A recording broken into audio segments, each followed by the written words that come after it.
if we are going back to government and state, in this part of the world, governments love to plan and to have all these strategies through, you know, decades to 2030, 50 or something. Is that works at the moment? Is it possible to have a plan for, you know, 3 decades?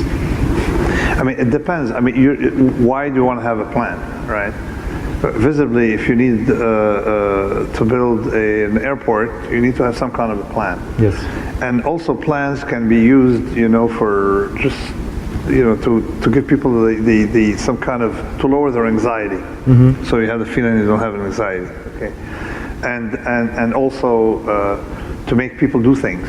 Mm-hmm. But if you think that that you're going to be able to predict what happens in 2030, you know, let me know, because I got something. You know, I may have some few projects for you. Particularly, we can figure out what happens in the market and do a lot of interesting things. But so the idea of a plan is something that it should not be used for what it is. Mm-hmm. A plan is like when you wake up in the morning, you have a plan of what you're going to do, all right? Mm-hmm. But you're not prisoner of that plan. Yeah. Like if I'm looking for example, let's take pharma, okay, pharmaceutical company, and you're looking for a drug. Typically, you have a plan. Okay, this is a disease, cancer, and we have a plan to come up with a drug that will, you know, address the symptoms or the cause of that thing, whatever. Okay, but like 95% of the time, you're going to have to change your plan, because typically the side effects you encounter may lead to another drug. Like, for example, aspirin. Aspirin was brought to market to lower as a fever reducer, antipyretic, and then later on someone discovered that it was used as a headache medicine, as a painkiller. So what do you mean it's not in a plan, that it's a painkiller? So pharma has benefited from the fact that its mistakes turned out to be more profitable than its intention. So and actually today aspirin is used as a blood thinner, the third application. That was not part of the plan. Mm-hmm. A lot of the medicines you find in the market are not there for what they were designed for. You see, that's not part of the plan. So the idea is, knowing that you have a plan, okay, that's the plan, but you should have at every point in time the ability to flip and go in a different direction. Mm-hmm. See, so in that sense, a plan is useful. But if you're locked into a plan and say, oh, sorry, no, we're looking for a headache medicine, it cures cancer. No, that's not the plan. The plan is a headache medicine. Well, then you're going to be, you know, locked into a plan. It's going to be a bad thing. Mm-hmm. So the idea is you have to maximize optionality around the plan. Toward the end of like in the penultimate part of Anti-Fragile, I talk about these plans. There's a plan as a prison, like you get on a highway and you have no exit. Yeah. Okay. But if I decide to go to California, I got a highway and I have about 500 exits between New York and Los Angeles, then it's not a big deal. I noticed, hey, this is a great town. I'm going to spend days here, and okay, maybe I change my plan. You see, so a plan you can change easily is robust. Something you can't change anymore, because once it's unleashed, you're stuck in it, is a problem. And back to globalization, you said that we will talk about this. I strongly believe that it was not a surprise for you, results of referendum and elections in Britain and US last year. So yes, it was a surprise for you. I mean, the point is that it was neither a surprise nor something I expected.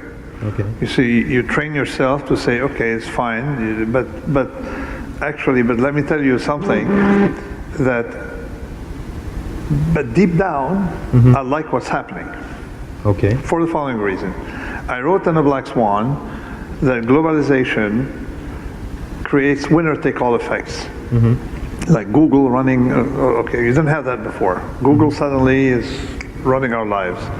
Winner-take-all effect. So you have winner-take-all effects culturally, economically, and that's not sustainable.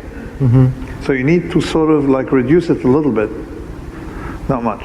So the problem with newspapers is that they're linguistically very developed.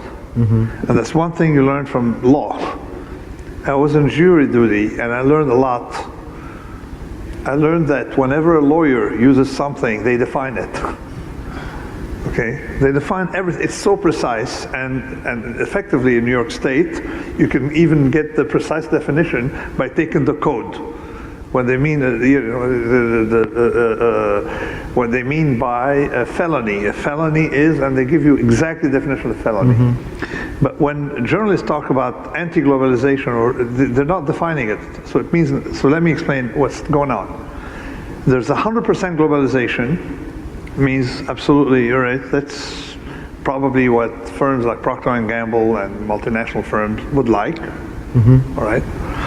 And then there's 0% globalization, which means that we cook our own, we live in autarky and in a village, and basically you live on subsistence from your land. That's 0% globalization. So Donald Trump says he doesn't want 0% globalization, so he's not anti-globalization. He is, say, for 95% globalization. So reduce down by 5% to protect some businesses, whatever it is. So that's not anti-globalization. So anti-globalization is someone wants 0, not 95%, all right? Being against 100% is not being against something, you see? So like I am against some aspect of globalization. So you need, to make goods and services circulate, but not in an unfettered way, simply because distortions have a heavy social price, and the system will blow up otherwise.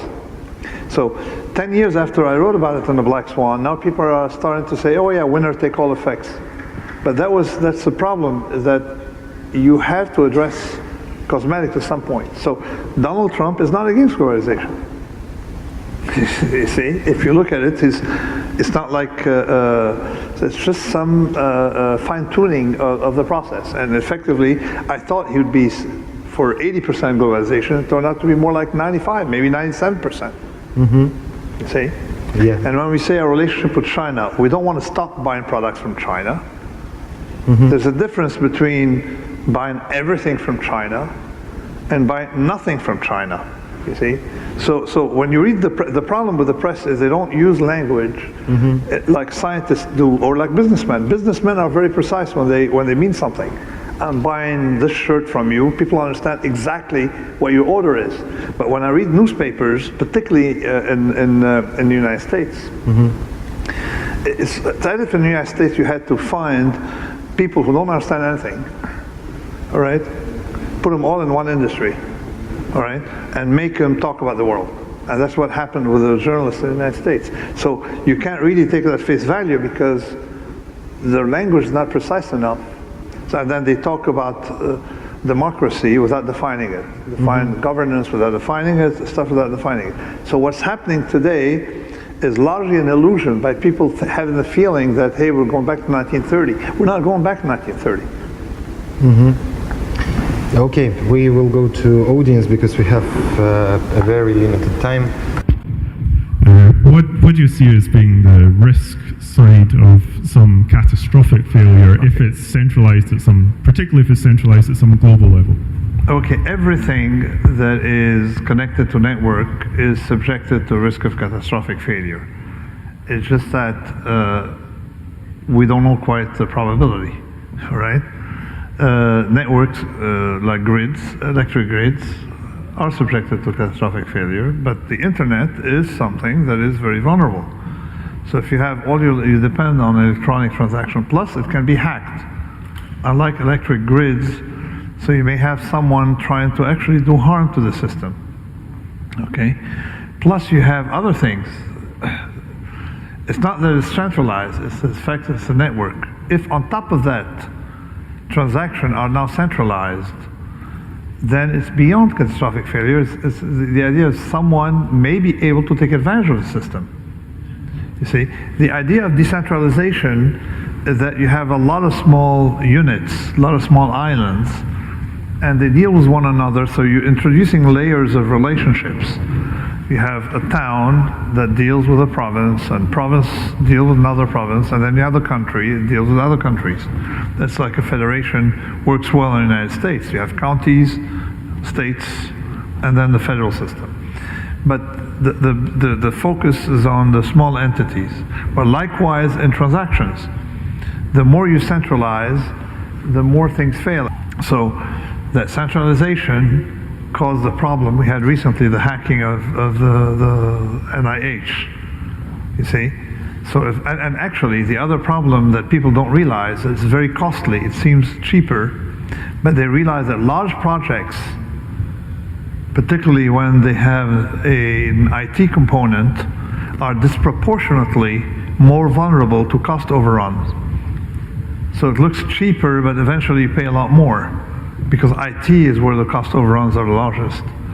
So it's better to have small little manageable things communicating with one another, and then the government deals with the top structure rather than deal with all the way down, because it's not as easy to control.